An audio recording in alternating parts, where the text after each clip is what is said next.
Hey, salut à tous, bienvenue pour la review de l'épisode 312 avec un peu de retard, désolé. Alors écoutez, encore un hors-série, hein, vous me direz, on commence à avoir l'habitude. Quoi qu'il en soit, c'est un épisode placé sous le signe du Taijutsu, donc forcément sous le signe de Lee et Gai Sensei.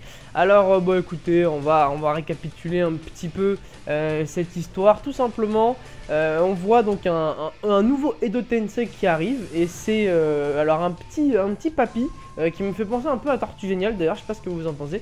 Un petit papy donc professionnel du taijutsu, et en fait on apprend que, donc c'est Gai qui le rencontre, on apprend donc qu'il était mort à la troisième guerre, troisième grande guerre ninja, pardon, et en fait non, il était pas mort. Il se cachait en fait, au début on sait pas pourquoi il se cachait. Lee donc l'avait rencontré en discretos. Lee l'avait rencontré, il lui avait demandé de l'entraîner, enfin il lui avait demandé des astuces et tout. Le vieux était pas du tout réceptif. Le petit vieux n'était pas du tout réceptif à ce que lui racontait Lee. Donc en fait voilà, on repart sur un flashback avec Lee qui raconte un petit peu sa détermination.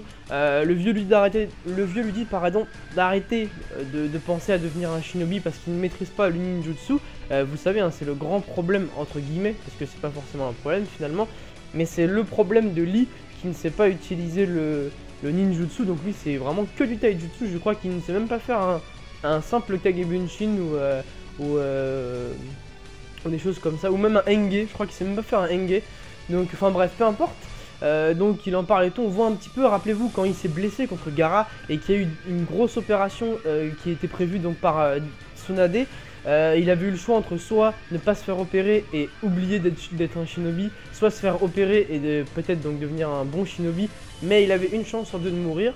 Et là on a aussi appris le Nindo de Gai, le Nindo de Gai donc qui est de faire de Lee un ninja redoutable. Donc c'était assez émouvant la passade. Et en fait Lee voulait tout simplement contrer la technique spéciale du vieux pour lui montrer que c'était un vrai shinobi. La technique spéciale qui s'appelle le dragon de Konoha, je crois, un truc comme ça. Et il n'y était jamais arrivé jusqu'à aujourd'hui, où donc il le retrouve sur cette quatrième grande guerre ninja, et il y arrive. C'est là après qu'on apprend que le vieux avait un élève et que lui non plus ne maîtrisait pas le ninjutsu et qui s'est fait tuer à la guerre. Donc pour le bien de Lee, il lui conseillait d'arrêter de devenir un shinobi. Et on a vu donc le vieux se dégrader, comme on dit, parce que justement il a compris ses erreurs dans sa vie. Il a vu qu'en fait c'était pas lui qui était fautif et que apparemment on peut devenir un grand ninja sans maîtriser le ninjutsu. Donc il s'est décomposé de lui-même, puisque vous savez maintenant qu'avec le Tensei, soit on meurt scellé, soit on peut se décomposer nous-mêmes lorsqu'on a appris une leçon importante dans notre vie passée. C'est un peu ça le principe. Donc voilà, on le voit tout simplement disparaître. Alors moi franchement j'ai bien aimé cet épisode, tout simplement pourquoi, parce que j'aime beaucoup le taijutsu moi. C'est d'ailleurs ce qui m'a forcé à être fair play dès mes débuts dans Naruto sur Storm 1 à l'époque. C'est ce qui m'avait forcé à être fair play, parce que j'aimais vraiment le corps à corps et je kiffais voir des combos faits en complet, donc des combos complets. Donc à l'époque c'était pas comme maintenant, à l'époque fallait bourriner la permute pour esquiver. Mais j'adorais voir un combo fait en complet, je trouve ça super beau, donc j'arrêtais pas de faire du corps à corps. Et c'est ça qui m'a donné, m'avait donné d'ailleurs l'envie de faire des beaux combos et compagnie. C'est parce que je kiffais le taijutsu. Donc du coup cet épisode il m'a pas trop déplu franchement, il est passé assez vite, c'était assez sympa, donc moi je l'ai bien aimé.